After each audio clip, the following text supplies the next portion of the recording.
was in 7th grade when I was diagnosed with valley fever. So going to Jacobson Junior High here in Tehachapi, and they had a one-day exchange program with the Mojave Unified School District. So as a student, we went down to Mojave, but we had to leave early because of the big dust storm in 1977, right? And I remember coming back into town, seeing this giant dust cloud coming towards us. It was pretty scary, right? They canceled school. And right after that, I was diagnosed with valley fever. So I was young, and we were at church, and I just had such trouble breathing. It hurt to breathe to the point where I cried in between Sunday school and main church. And so my parents were with me, of course, in the back room, trying to figure out what's going on, Greg.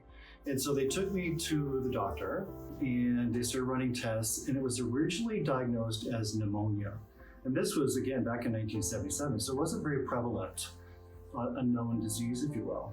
And so diagnosed as pneumonia, and then it continued, and they continued to take x-rays. I remember I was, even in 7th grade, I was concerned. I said, you need to stop taking x-rays. I don't like the radiation, right? So they stopped that, but then they started probing other areas, and it was diagnosed as valley fever.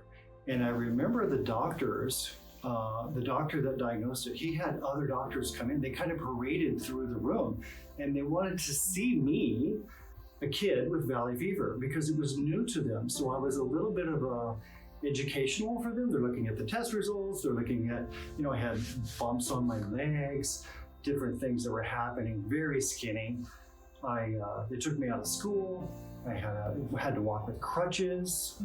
I had a tutor come to my house. Being young, I thought, well, it's cool not going to school, but it was not a fun time. Being sick is not a fun time. And then I remember going back to school at some point, and the teachers were like, whoa, what are you doing here? We need a doctor's note or something. They were also very concerned. I just remember it took some time for the doctors to move away from the pneumonia diagnosis to, you have valley fever, right? The lungs are very cloudy and different things, similar to, pneumonia, I'm told. Just the everyday living was very painful.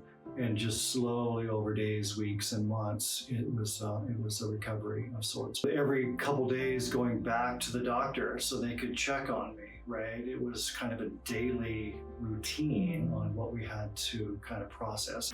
As I grew older, my parents said, we were very, very worried about your well-being. I feel great today. I'm fully recovered. As a matter of fact, I had a x-ray of the chest a couple years ago. It's a regular checkup. I was curious. And really very little scarring, because scarring can be a problem for you. Once you scar the lung, then you lose that capacity, right, for the oxygen to get into your bloodstream.